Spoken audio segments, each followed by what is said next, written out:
and welcome to the IzzyVerse. I'm your host, IzzyL, and today we're going to be talking about one of my personal favorite events, the Royal Rumble.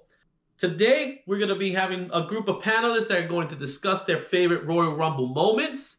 Also, those people that we believe should have won the Rumble and haven't won the Rumble. And we're going to be talking about predictions for our upcoming Royal Rumble that's coming up this Saturday on Peacock. We hope you enjoy this show. Don't forget to hit like and subscribe on our YouTube channel. And don't forget to check us out in all different social media. Instagram, Facebook, TikTok, Twitter. I'm IzzyL and I hope you enjoy the show.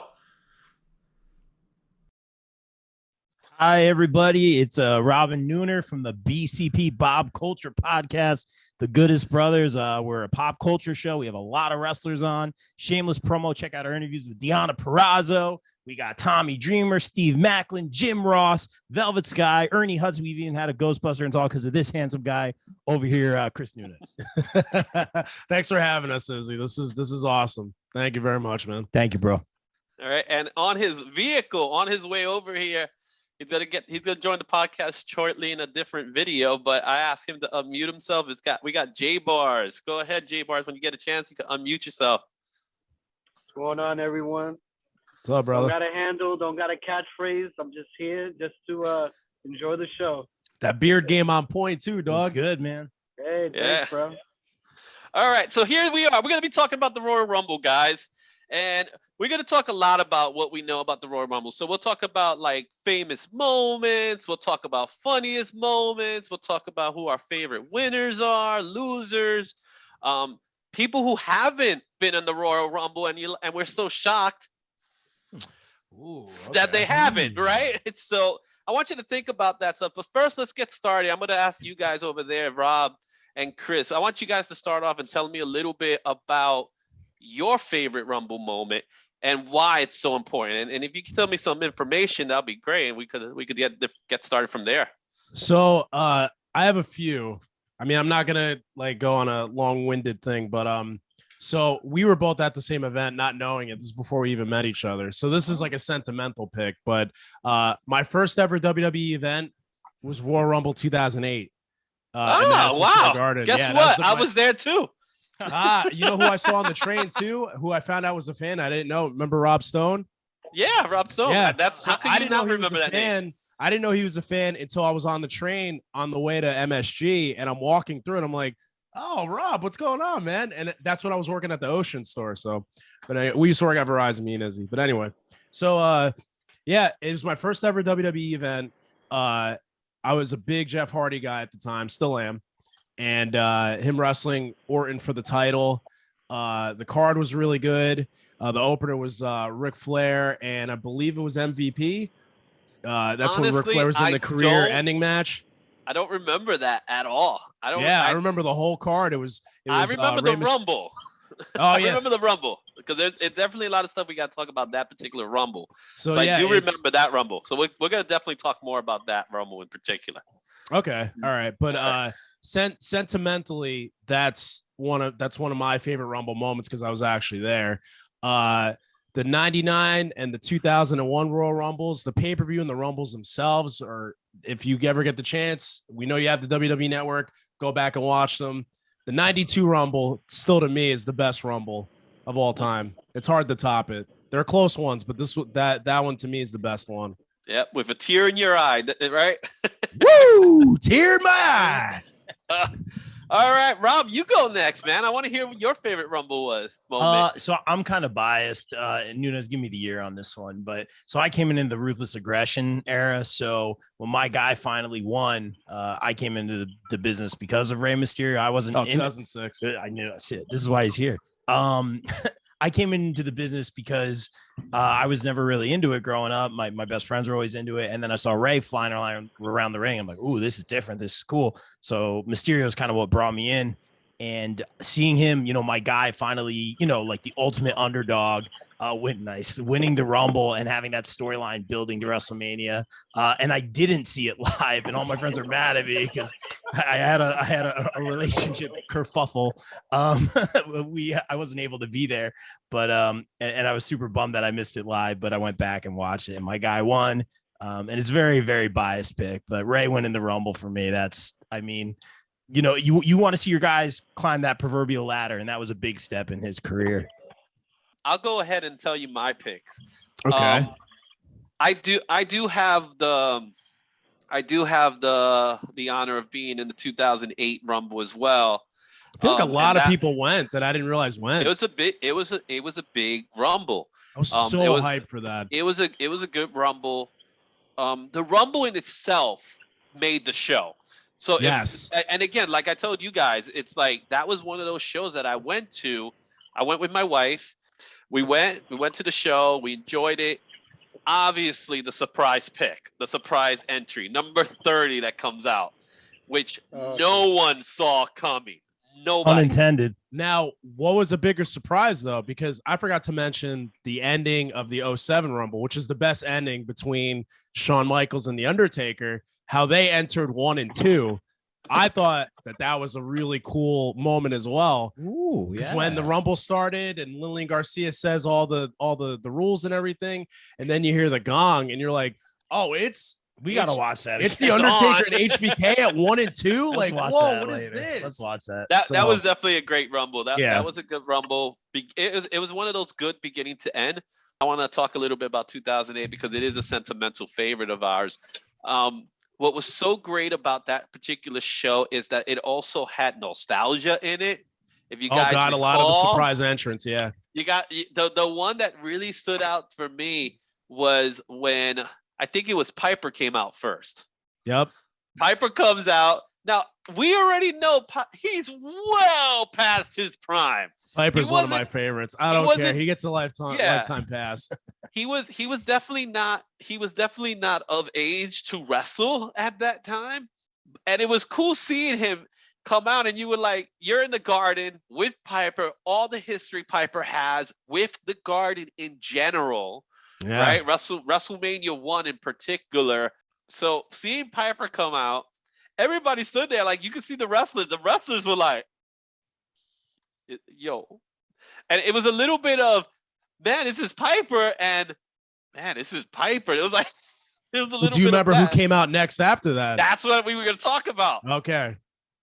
And then when you come up and the very next entry, you hear the music. Super fly. You go, yeah, I remember sitting in my seat like, what? It just happened here. And what made that moment so important was seeing all the other wrestlers just go, the floor is yours, guys. Yeah, they all cleared the way. They cleared the way for them, which I'm more shocked that that's one of those moments that you don't see them talking a lot about, because it was just such a big deal seeing these two rekindle a rivalry that they had from way back when with the coconut, right? Yeah. So it's just like seeing that, and you're just there like, they still hate each other. Awesome. You know what I mean?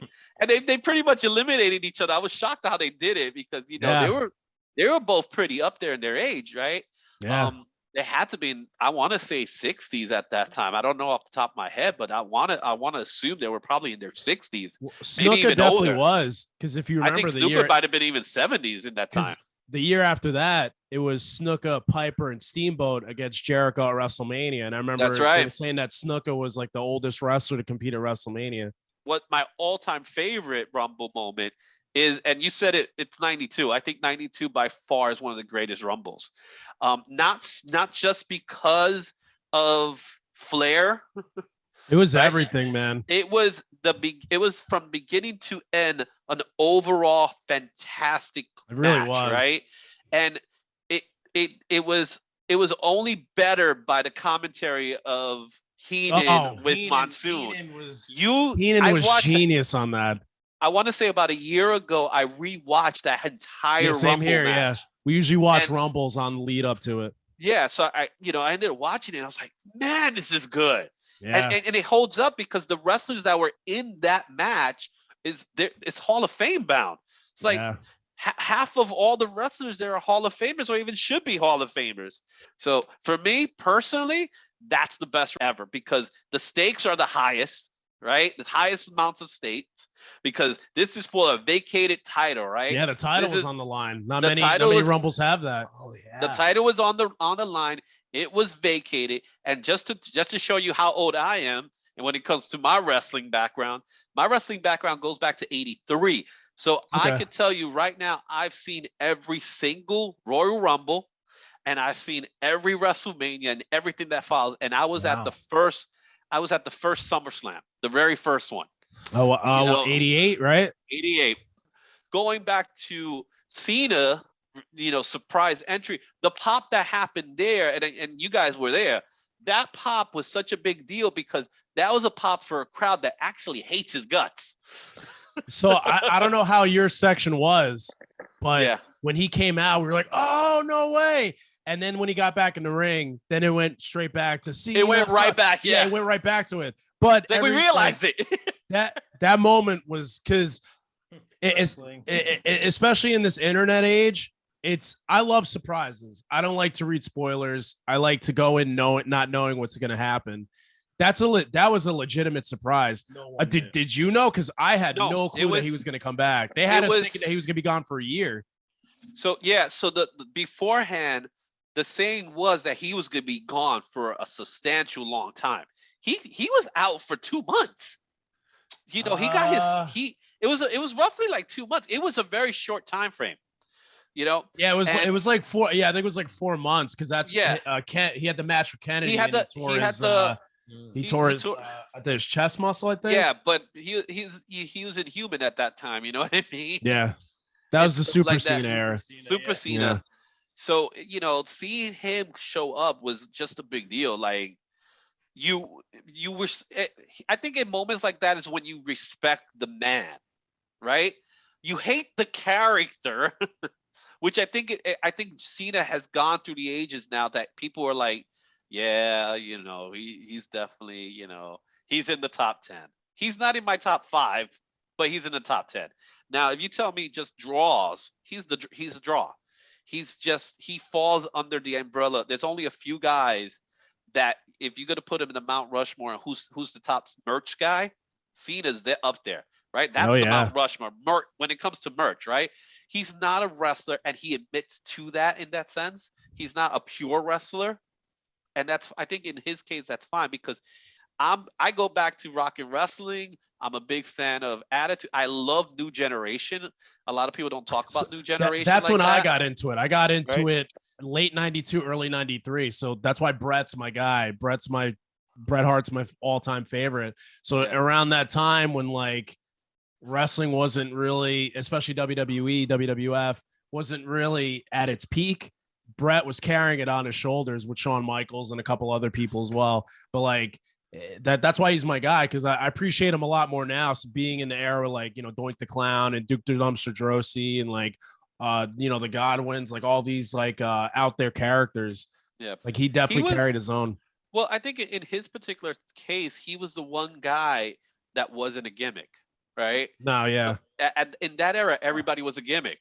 Everybody was a gimmick, and everyone came in as a gimmick because that's the McMahon way, right? McMahon is great. Unfortunately, he's back to it. I feel like we're going right back to that New Generation era. But when it came to guys that weren't gimmicks, the two standouts of that generation have to be Bret Hart, Shawn Michaels. They have to be, right? That's my 1 and 2. Yeah. Those are the two guys that carried the business. And talking about those guys, let's talk about their Rumble moments, right? Mm-hmm. Many people say Shawn Michaels has the greatest Rumble moment. Will you guys agree with that or not? I'm not informed enough because I came in a Ruthless Aggression era, so a lot of that's more like homework and document, which we watch a lot of. Man, this guy catches me. So I'm not qualified to answer that. So the 95 Rumble was a big one because it was the first one that Shawn won, but it also really established the rule of the 2 feet have to hit the floor, because I remember watching that as a kid and be like, oh, the British Bulldog won. And then the Shawn Michaels comes in, hits him off the top rope. And you're like, wait a minute, what just happened? And that infamous replay of Shawn hanging onto the ropes and both his feet are dangling. Only one's hitting the floor, but the other one isn't. So I remember that being a big deal. And then the 96 one when he eliminated Diesel to start off the childhood dream scenario going into the Iron Man match. Yeah, he was definitely back to back. Yeah, it was back to back. Like I said, the ending with the Undertaker in 07, go back and watch that because that ending is unbelievable. Where Michaels kips up and then the Undertaker sits up and they both look at each other and the crowd's going absolutely insane. Even though Michaels didn't win that one, that was a very good moment as well. But Taker had to win because it was like, dude, you don't got this on your belt, right? All these credentials. Yeah, which is crazy at that point. Yeah, the Undertaker didn't win one. He didn't win one, Yeah. and for the most part of the reason why he didn't win Rumble matches was because he was in the title run. He was in the title match. Yeah, he was mostly in the title match. That just happens to be one of the famous Rumble moments. Isn't in the Rumble is when Undertaker lost the casket match to Yokozuna. You guys remember that match? Oh yeah. That's when everybody. I don't know if you remember that match. Out of the casket. Oh, that is such an awesome match. You gotta watch it. It's so good. Yeah. It is such a great match because, first of all, you got to give Yokozuna credit, right? Yokozuna, one of my favorites, man. I loved Yoko. You know, for the guy, for a guy the size that he was. I'm talking about this guy was freaking huge, and to the point he's that 600 pounds. I think at one point he was like, he was at 600 pounds. He was at 600 pounds. For him to move like that, he makes big guys look small. That's how big Suna was. That moving forward after him, when you saw a big guy, if it wasn't the size of Yokozuna, you'd be like, yeah, he's not so big. But I remember that Rumble in Undertaker and Suna, and the thing was that Yokozuna was the champion, Undertaker was the challenger. He goes to challenge, but the whole gimmick of the match was that Yokozuna was terrified of Undertaker, and he played that really well. And he was really good at it. Yeah. So he gets the help of a whole bunch of heels. Yes. Right. And they all beat him up. Jeff Jarrett happens to be one of them, which is kind of weird because all the other ones are like gimmicky heels, but Jeff Jarrett's like he's still. Well, I mean, he kind of was. He had the light. He had the light up glasses and everything. Yeah. He was in his gimmick era. They come up, they do the thing, they beat him up, and it took all of them to put him in the casket. All of them. They put him in the casket, and then they take the casket out, and then a lightning bolt hits, and the Undertaker ascends to the heavens. What a moment! If I was in the ring, if I was in that arena that day, I'd be like, you know. And then he returns in SummerSlam with the Undertaker versus Undertaker match. That's how long it took him to return. So we're talking about Shawn Michaels. We last talked about Shawn Michaels. We talked about Shawn Michaels and Undertaker. Another thing that's interesting to know about that Shawn Michaels match is that the year before he also won that match as a heel. He was a heel at that time. Shawn Michaels, though he had the ring credibility, but he wasn't there yet. No, he wasn't there yet. No, he wasn't there yet, and no one believed he could have done it. Which is wild looking back in retrospect. Yeah, it's wild to think that now. It was definitely wild to think of that because he went against Diesel. He lost that match with Diesel, but at that time people still didn't see main event in him. So he didn't have that main event credibility that he now has. Again, now we look at it as like, what? What do you mean Shawn Michaels not a main? Exactly. But no, eventer? When you look back at that point, Bret Hart, man. What can you tell me? You the guy that loved Bret, Chris. I was always kind of against Bret. I respect the man, and I think he's but I wasn't a Bret guy. I was never a Bret guy. Ironically, I'm wearing a Shawn Michaels shirt, which is that's pretty funny. But no, I've heard that all the time. I heard that he's too boring. I heard that he doesn't talk a lot. I heard that he's not a great talker. Because growing up in that era, everybody loved Shawn. Nobody really gave Bret any love or any heart. You know, no pun intended. Nice. But his Rumble victory, correct me if I'm wrong, it's the only one where there's co-winners. When he won in 94, when him and Lex Luger went over the top rope and they couldn't determine who was the winner, because that happened in 05 with Batista and Cena. But then Vince McMahon came in and was like, no, we're going to restart it. And then that's we'll talk when about that Batista too. won. That was definitely Oh something god, we're yeah, talking that ending about. is wild too. It's But, awesome seeing that one ending. But I'll never forget that with because that's around the time that right after Hogan left, they were looking for the next Hogan, and they thought Lex Luger was it. Do you remember the Lex Express? Oh yeah, of course I know. Oh boy. I remember the body slam from Yeah, in the Heard Around USS the World. Intrepid. He It was in came the out of a Intrepid. helicopter. It was like a damn action movie. He came out of a helicopter, no shirt on, jeans, and he body slams. But that's when Yokozuna. that's when he became. Yeah, You know, because he was that still was the moment. narcissist at that point. Yeah, he was. That's when he became a baby face. That was the moment Luger became the baby face. But I think historically, like I said, that's the only co-winner that the co-winners of the Rumble that they've ever had. Yeah, and it's the one that what's so interesting enough is that they didn't do that, right? That's one of those situations where they made it work. Yeah, they made it work. Yeah, they made it work. Brett already had a title win on his belt, right? So he already had the credibility that he needed, right? The thing is that they wanted to find someone that embodies everything that was Americana, right? Everything that was Americana, and they wanted to find someone. They had the guy in Luger, exactly, right? yeah. And then it was very clear that you're trying to make him the next Hogan, which is a problem. Oh God, yeah. Which was a problem that they've always had. They always try to find the next merch seller, right? Because that's what they are. They're the merch sellers, which makes sense, right? A company like WWE wants merch sellers, right? It makes sense, right? So you got to find that guy that's gonna embody that baby face. The problem is to get a good baby face, it has to feel natural. When it doesn't feel natural, it doesn't work. And that's why you get, the Roman Reigns runs that we got, right? Because he's trying to be something he's not. And then you got guys like Austin who became a natural baby face by being a straight up heel. Yeah. You know what I mean? Because he's never been a baby face. No matter how far you go back, again, he's always been cheered by the fans, but he's never been a baby face. Exactly, in the traditional sense, he's always been, as they call it, the anti-hero. Yeah. He's always been the anti-hero character because when he started feuding with Hitman, it was Brett that said, "This is gonna be your next guy," right? And it's through that chain of events that started really long before it started really with their match, right?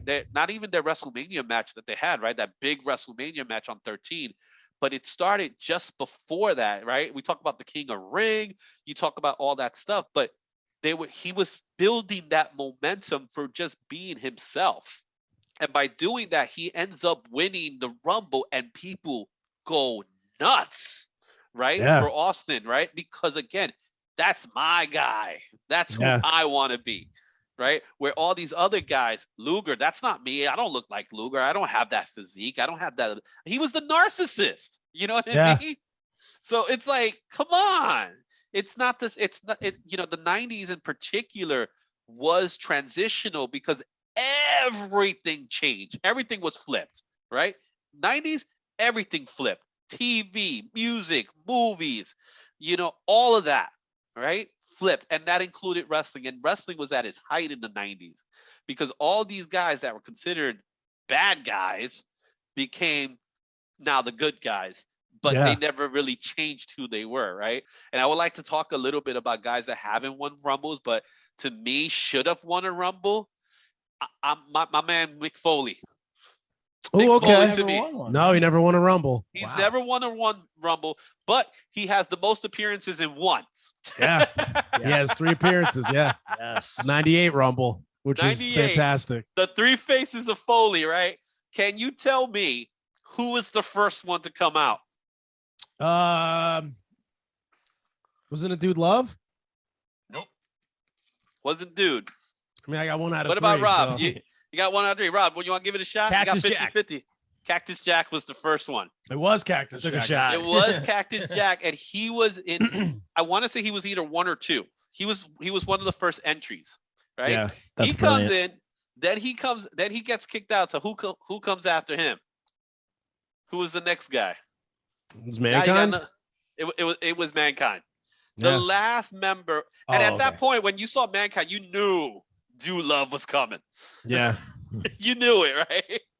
So I personally love that particular Rumble. That was a fun Rumble. That was one of those Rumbles that was just fun to The watch. 98 right? one was very The good. 91 With that, yeah. But another really cool Foley moment I want to say is his moment with Santino. He had a moment with Mr. Santino. Sacco and the Cobra. Oh, Mr. wow. Sock. And they had a match. That was awesome. So definitely one of the guys that I always wish would have won a Rumble. I understand why he didn't win a Rumble. You know, again, he's one of those guys that the crowd loves him, but you just don't see it there because he's considered himself to be the #1 transitional champion of all time. Because Nothing wrong with that, though. You know, he's had Nothing the wrong with title that. plenty of times, but he has never held on to the title for more than 30 days. Yeah. What about you guys? You guys have any guy that you think should have won a Rumble and didn't? Okay, do I have to pick one, or can I pick more? Yeah, I was than about No, to we say, can I talk have about two. more. one? I know there's one in particular that we definitely need to talk about, but Okay. we'll see if you guys have one of those two that I'm I have thinking. two. Okay. I wonder if one of ours is the same. Okay. I'm guessing yes. I'm gonna go. So my three favorites again. I'm being very biased today. Ray, Jeff Hardy. I've always been a big fan of him, and then Kane. Now Kane. You could make a case for him not winning. He's always been one of my personal favorites. But one was his best shot. Had before I would have Strowman break it or something like that. Yeah. Had the most eliminations. Technicality. That one's off of technicality. Oh, because it's like, yeah, it was like 50 entrants or whatever. No, 60. That was 60. That was, are you? Oh my That goodness. was 60. That was 60. a long Rumble. But I think Kane at one point had 11 eliminations, and is that right? Yeah, 11, and that was the 2001. And that was part of the reason he became one of my favorites too. I really love Yeah. Kane, and it would have been cool. And he did get his shine, and he did get his title reigns and his moments and some incredible storylines. But I think a Rumble win, and you could argue against this, would have made sense for Kane. Also, and then you guys already know, but Jeff Hardy, man, just his popularity, he did have his rise to. Just as far as crowd reaction, like say he was still with the company, man, that'd be a great pick for now. But again, you want to get these younger guys going. You got to get the new names over, which is clearly what they're trying to do right now with a lot of stuff. And it's all, that's what the business is about. Letting down the rope, letting everyone up. Going out on your back, whatever it is. Put the next guy over. But I think a Jeff Hardy Royal Rumble win. Maybe this is selfishly me picking this. I thought that would be very, very cool, and just something. What is he, a super double Grand Slam champion? So he's won the so now there's 2 Grand Slam championships in my mind anyway. Okay. When you win the world title, the Intercontinental, European, and tag team, and then now the current is the world title, the Intercontinental, the United States, and the tag team. He's done both of that. Yeah, there's not many people that have actually. Kane makes a lot of sense statistically, and then being biased, I think Jeff Hardy, that would have been a really cool thing to see. What about you, Chris? What do you would think? You were gonna say while Rob was talking, I actually thought of another one. So I have 3 that I'm surprised that have never won. Chris Jericho's one that I'm surprised that has never won a Rumble. Kurt Angle, definitely. I'm surprised has never won a Rumble. I'm surprised more for Kurt Angle than Jericho. Right? Yeah, exactly. Honest. I'm very surprised in his peak when he was just a wrestling machine that he never won a Rumble. I'm very surprised by that. And the third one's Eddie Guerrero. It would have been a great story if Guerrero at one point, around like the mid 2000s when he was going on his rise and like he was coming back from his sobriety and things like that. It would have been a really cool story to tell if he won a Rumble. Yeah. Yeah. You guys didn't. Kane you is guys a very didn't good pick. pick. You guys didn't pick the ones I was thinking of. I was a little shocked. Okay. All right. So, but let's welcome. I see some people have just arrived. All right, Jarrell. I see up, you're in brother? the movie theaters. Good on, guys. Good movies. What's up, How man? you doing, Jarrell? Great. I'm happy to be here. We're talking about guys that. Hey, there we go. How you doing, Edwin? Welcome back. Welcome here. Yeah, so right now we're actually just talking about people that haven't been in who've been in the Rumble but haven't won the Rumble. And we talked about Kurt Angle, we mentioned Jericho, Kane, who's another person. I think personally, when it comes to Kane, I love Kane. Kane is one of his favorites. Here comes a but. No, there. Here, I'll give you the but. Right. I see it. Kane is still so many times he gets caught in the shadow of Undertaker. Yeah. That and rightfully so. Let's face it. He's Kane's brother. It's Undertaker's brother. There's no way around it, right? But what gives Kane credibility more than anybody else is that he took that and kept it running to the point that no one has been able to do that, right? Yeah.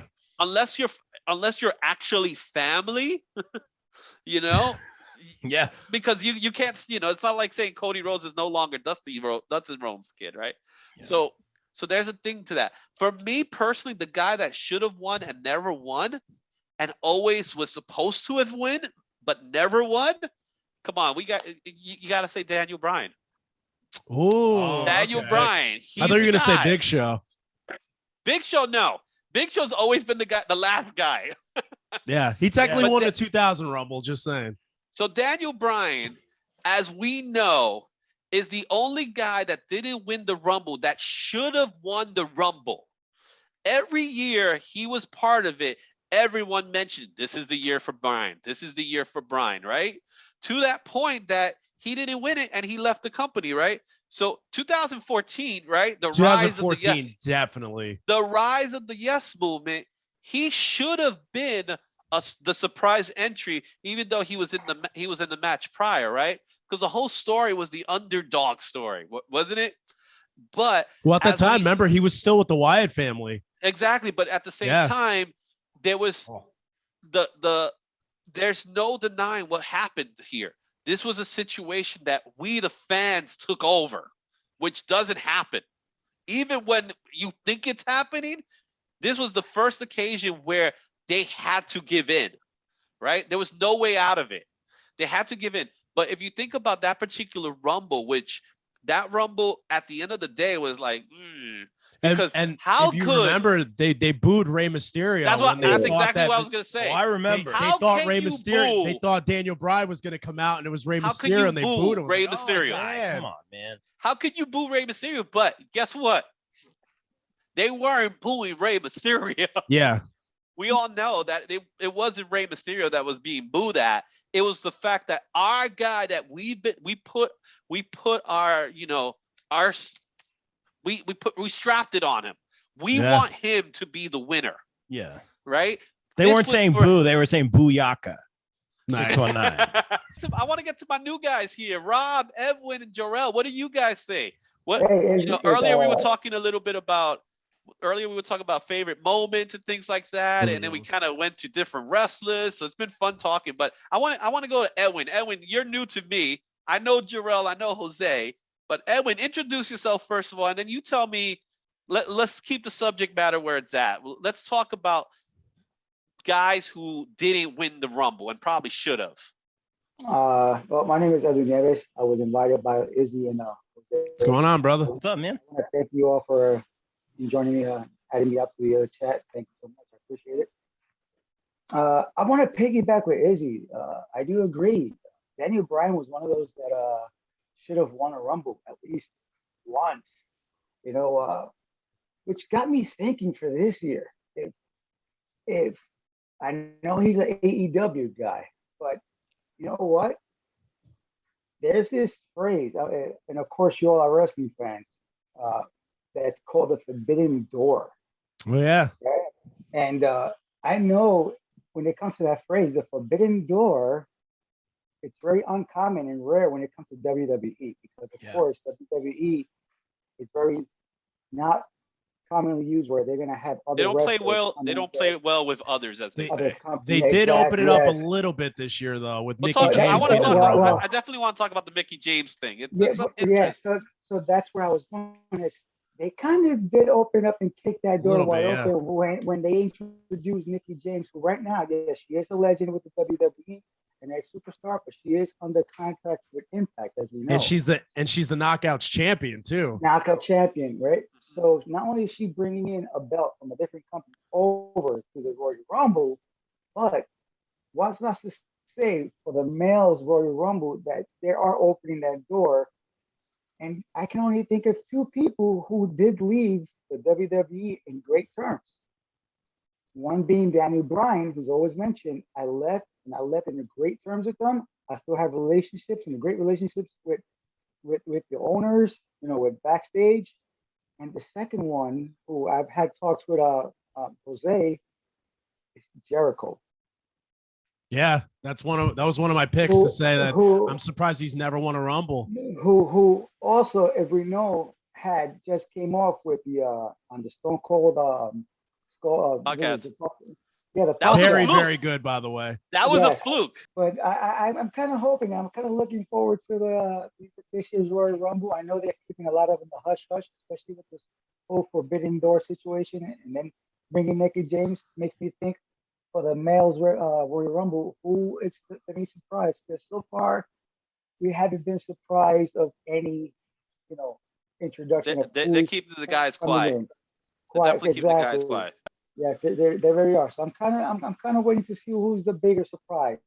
We had two big surprises with the John Cena, and it was in '98, and then of course the 2020 with the big surprise with Edge, which was incredible. Yeah. So I'm kind of hoping to see who's going to be this Royal Rumble surprise. I'm gonna pick up with Izzy. I'm kind of hoping, this is just me, dreams coming true.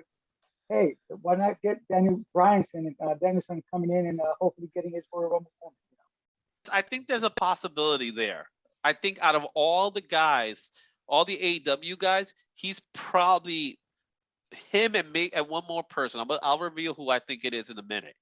That has the potential to be in the Rumble, but AEW's already went off the record to say we don't have anybody going to the Rumble, but. They've lied before. They've lied before.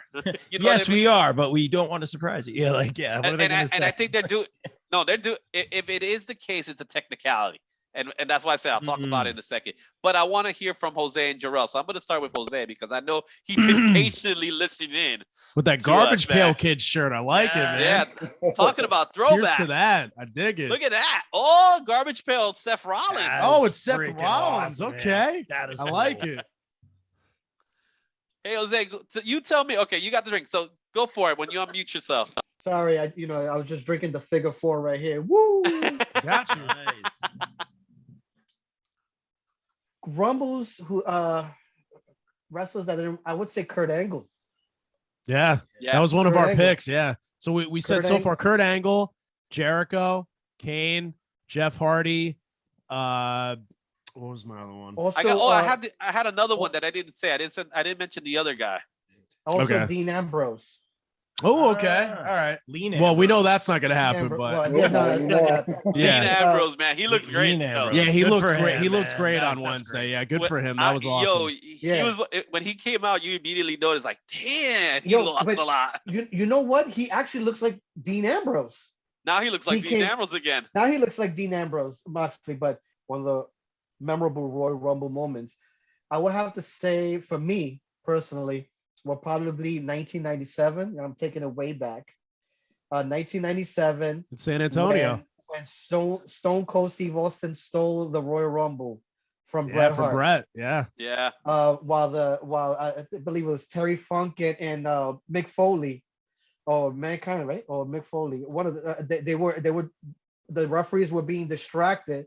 Yeah. And didn't realize that Austin was eliminated, and he actually just went back in, eliminated a few more, and eliminated Bret. And it was just, I loved it because I feel like that was like the turning point of Stone Cold's career, where he just catapulted to from the prior year he was the ringmaster, and I think winning King of the Ring, was it? King of the Ring, was it?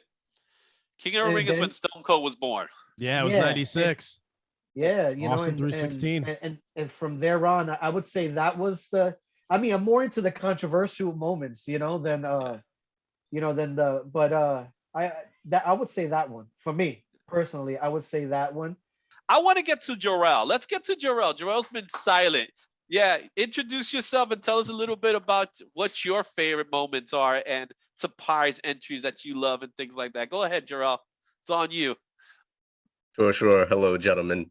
So I'll start off with the Royal Rumbles that really stuck out to me so far in my lifetime. I got to start out with Royal Rumble 2000. Then I'll move on to next year, 2001, and Royal Rumble 2020. So I'll start off with Royal Rumble 2000. What stuck out to me, yeah, I really enjoyed that street fight between Triple H and Cactus Jack. Really brutal. At that time, that was like the first actual wrestling pay-per-view that I was able to watch because I never had cable until I was I'd say 10 or 11 years old. So Royal Rumble 2000 was the first pay-per-view I ever saw. And when I saw that match between Triple H and Cactus Jack, I was like, wow, not only is this violent, I'd never seen anything like this before, but it was amazing. And I was just, yeah, I was sold. I was sold like in the beginning, like when they showed SmackDown, when it aired on regular television, that's when I really got hooked in. But I'd say Royal Rumble 2000 was great. I love The Rock.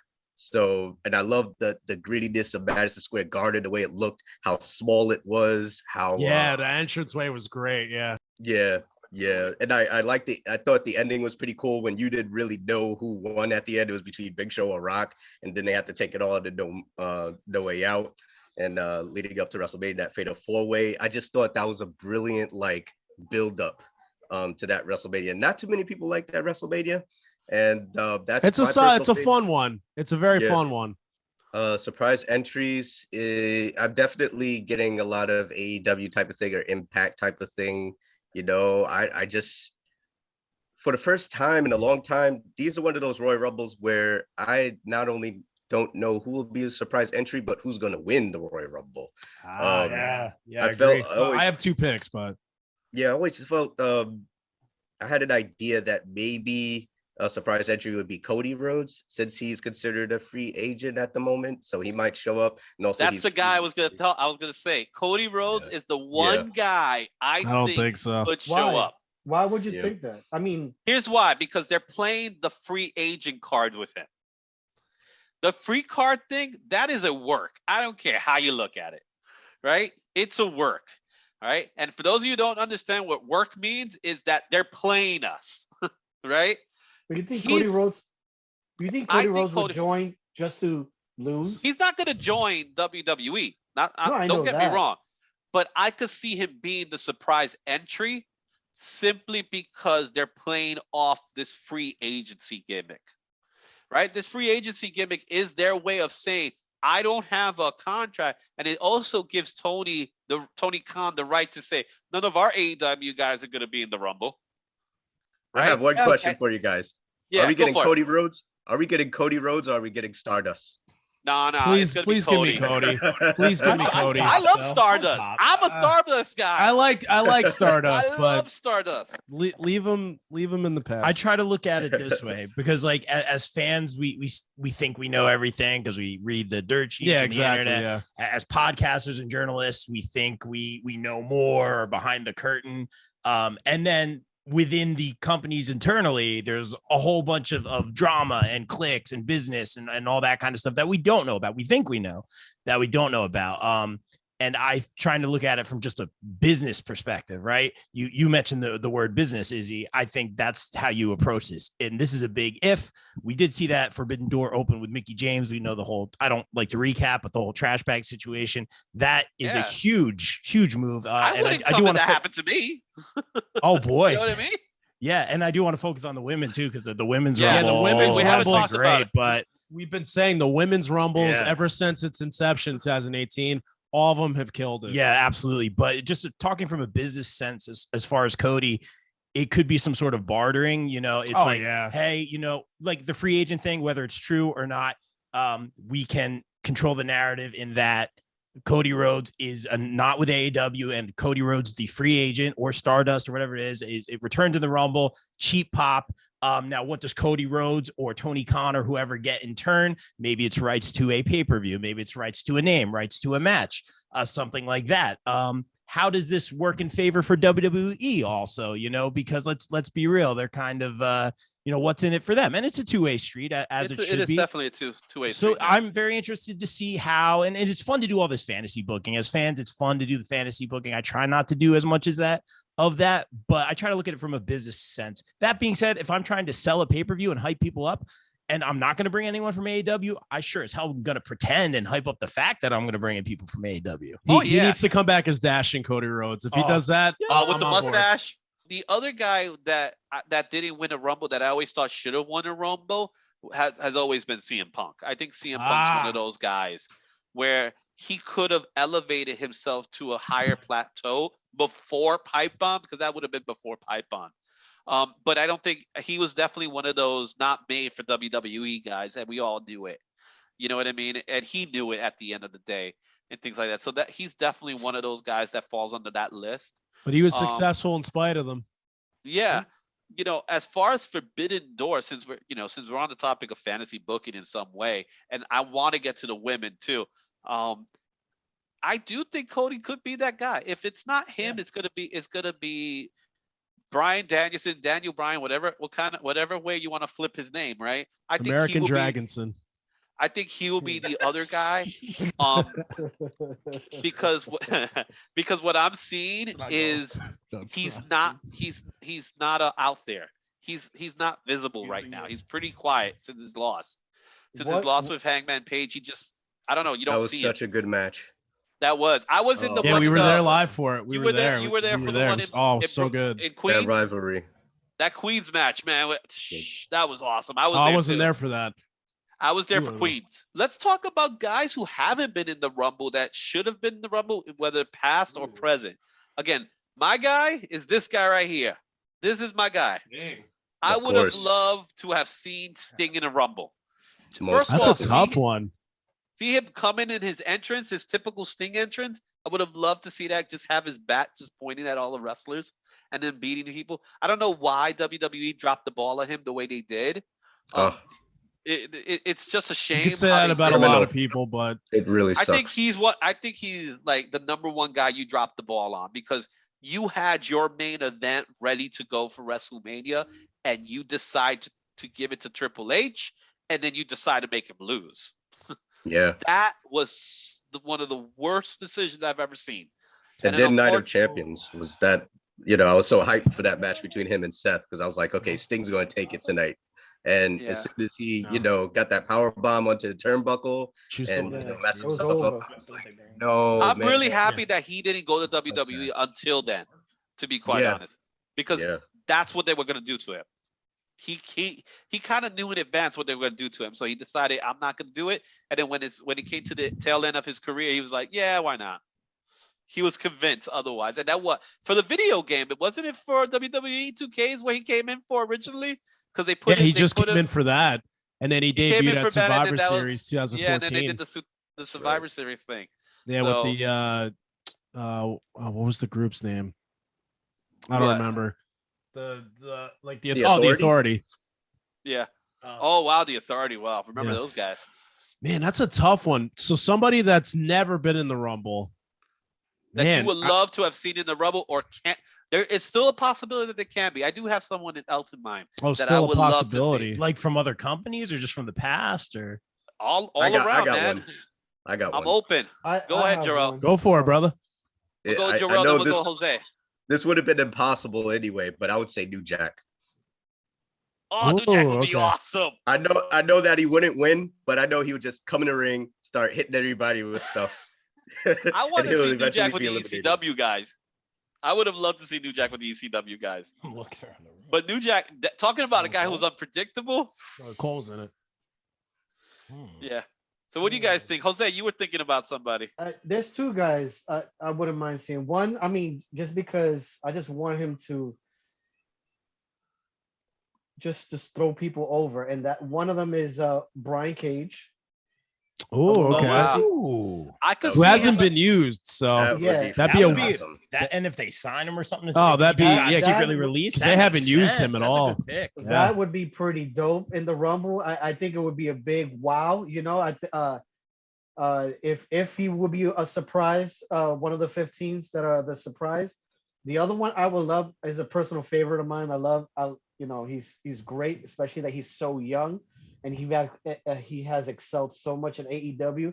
It's MJF, man. Oh, I okay. think that day will come with MJF.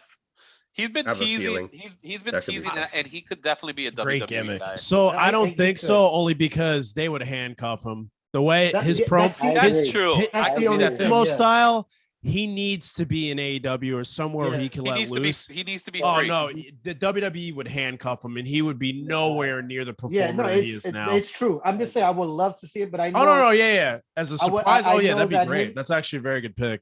him signing to WWE, it would definitely they'll water him down a lot, like he needs to be uncaged, that's his zone. But Brian Cage, I would definitely love to see that in the Royal Rumble. What about you, Edwin? What you got? Anybody in mind that you would love to see? Yeah, I mean, nobody recent, but I sure one of my favorites. I sure would have wished to see my man Razor, Scott Hall, to be part of the Royal Rumble, which he's never been or taken part of a Rumble before, and that would have been one of my picks. Like just to see the bad guy pumping it in there and taking it hit for very drag. I would have loved to see Razor. Hey, Really, yo. that's I right. agree. And now I'm thinking I about agree. it. Yeah, Razor's Yeah. never been in the Rumble. That's He's the been in. answer. then. He's been He's in been in matches. matches. Yeah. Wow. I never thought of That's that, the but that's a answer. good one. Wow. You just won, man. Yeah, I think you just won it, dude. Man. I have to go with the bad guy. It's the bad guy's never won the Rumble or taken part, but I think he would have had it. He would have had a chance. Yeah, that's a pretty good pick. I gotta go with a guy that could eventually that one day may end up in the Rumble. There's two guys in particular, but the one that I would like to see more so will be Okada. Okay. Interesting. Okada, because he's such a ring general, right? He's known for his singles matches, right? And the other guy I would have said would have been Kenny Omega as well. But I think Okada in particular, because I would love to see him mess with other styles of wrestlers, because he would just perform a clinic with other guys, which is what makes the Rumble so great. I think that's what made Ric Flair's Rumble such a good Rumble, is the fact that Ric Flair played to the strength of all his wrestlers that he was within. Shawn Michaels was another one of those guys. Another guy that doesn't get a lot of credit, I think, is Bulldog, British Bulldog in particular. I love the Bulldog. Say what you want to say. Bulldog was number 2 when Shawn was number 1, right? Yeah. So he was one of those guys that, again, we talk about Razor Ramon. Bulldog, I think, falls under that umbrella of guys who should have gotten the title one day, but never got it for whatever reason. And Aldis, you get me Mickey James, get me Nick Aldis. Yeah. Why not? Right? Why not? I think Nick Aldis, I love him in NAW. I love Nick Aldis' character. He is such a throwback character who reminds me of Nick Bogwinkle. And those particular old school wrestlers that were, they just looked at themselves as being greater than everyone else. MJF definitely has that in him, but his is more of a prick style of doing it, where, with Nick Aldis, he has like this elegance to him that he is like, if Nick Aldis was to call himself the Nature Boy today, I'd say, okay, he'll take it. You know what I mean? Because Nature Boy, Ric Flair wasn't the only Nature Boy. Let's just say that much. No, we know that. Yeah, it's Buddy Rogers, but yeah, but that's what I think, right? Okay, that's fair. That's a fair obviously, Ric Flair's one of those guys that he got the title and no one's going to take it away from him. But I'm using that same kind of aura about him. He has that aura in him that I am so surprised no one has bothered to try to pick him up, because he's getting there. He's getting up there in age, right? Now, he's in his 30s. I don't know how old is he, but he's definitely in his either his late 30s or early 40s. And he's one of those guys that I'm amazed he hasn't become a bigger guy. He's like what Jerry Lawler was in the 80s. If you guys remember if any of you remember back then, in the 80s, it was Hulk Hogan, Ric Flair, and Jerry Lawler. Those are the three big guys. So he's kind of like what Jerry Lawler is. In the 80s. I think Nick Aldis is one of those guys that if you were to see him today, his his stuff in Impact is nothing in comparison to what he did in NWA, what he's been doing in NWA. His match with Cody in particular, the one in All Out, All In, right? Well, no, was it All In or One Out? Now I forget which one is it. All right. But that first one, that was just a great match. And that just felt like classic wrestling.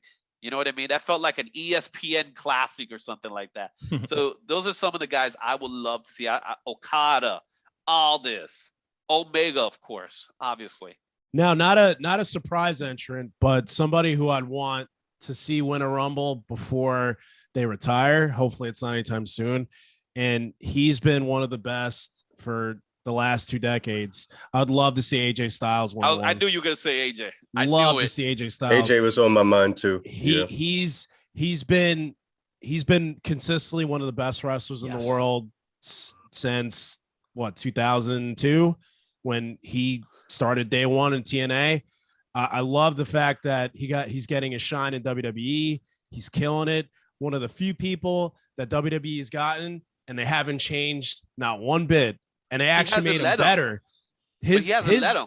Yeah, his theme song in Impact was a banger, and then he comes to WWE and his theme song is even better.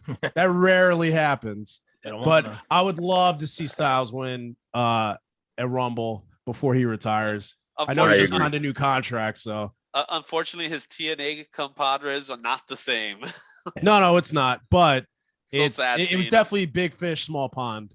But yeah. Styles, no matter where on the card he is, I would love for him to win a Rumble at least once. I agree 100%. And I think he will. I think he will. Maybe, who knows? Maybe this year. Who knows? Because we're not sure who's gonna be the other match, right? So who's your guys' pick for this year to win the Rumble? Surprise entrance or whatever. Who's your pick to win? Well, you know what? Let's hold off to that question for a second. You know what? Because that's kind of like a good closing question. So I want to hold off to it. And we still got to get to the women's. That's exactly where I want to go to. Let's start with the mujeres, right? Let's give love to our women, right? But first, let's give love to the women that entered the men's. China, Phoenix, Karma. And as much as people hate to admit it, Nia Jax, who took the best bumps that a woman could ever take in a Royal Rumble male match. Randy. Wait, the RKO everybody. Randy's shrug was amazing. I love that. Oh, I just saw that when I forgot about Nia Jax showing up in the men's Rumble, and when I saw it, I was like, yo, she took a bump from all the guys. You know, and it's something that you don't see in WWE. You see it everywhere else, but you don't see it in WWE where that a woman could take the bumps that she took. You know, and then she got the 619, she got the RKO, all that happened, and it was because she was pissed off and she beat up R-Truth, who, by the way, does have a great Rumble moment as well. Money in the Bank Rumble. I wonder what Kofi has like in store for this Rumble. Like, what idea? Yes. Him and Naomi always have those moments where you think they're gonna get eliminated, and then Kofi started it, but well, Morrison started it. Let's not forget Morrison. You're right. Man, I love Morrison, man. Well, unfortunately, he's not gonna be there. Morrison would have done more if he was given that opportunity. They just, because they let him go, they gave it to Kofi, right?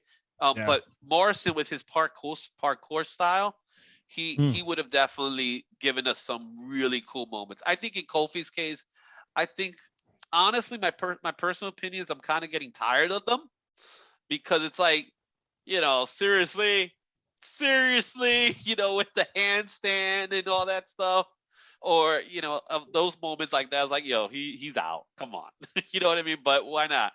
Hey, we got somebody new. We got Sebastian. What's up, bro? Yo, Sebastian. Going on, Sebastian.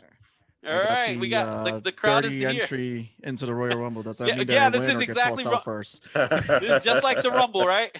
We're just doing it just like the Rumble. Everybody's coming in. So right now we're talking a little bit about moments, but we're actually moving into the women's Rumbles. We literally just started maybe like less than 5 minutes talking a little bit about those women that enter the men's Rumble. So, what do you guys think? What do you guys think? I just talked a little bit about Nia Jax. I know she doesn't have a lot of love out there, but you got to give her credit for doing what she did. You know, another one is Karma. A lot of people don't talk about Karma and her entry, you know, because we all know who she really is, Awesome Kong, right? And she's fantastic in Glow. I don't know if you guys have watched Glow. Yeah. She was very Show is good. amazing. I'll jump in first if you guys don't mind. Go for it. And then I'm going to proverbially throw myself over the top rope and tag you guys in. I got to tell you, I have a previous engagement, but thank you guys for having me. No problem. I'll say this. This was again kind of before my time. Like I guess China was one of the first to come in. China was the first, and then Beth Phoenix, 99. and in the umbrella of WWE, of what we've seen is we don't see a lot of that. Now we have the Women's Rumble, which has been fantastic. I think it was the 2021 Rumble in front of the Thunderdome. The Women's Rumble was fantastic. The storytelling, the booking. I think Tyson Kidd did a majority of the booking. Billy Kay's segments and interactions with everybody. Yeah, with the resume. Victoria coming back, you know, one of my favorites. Not to recap, I love Victoria.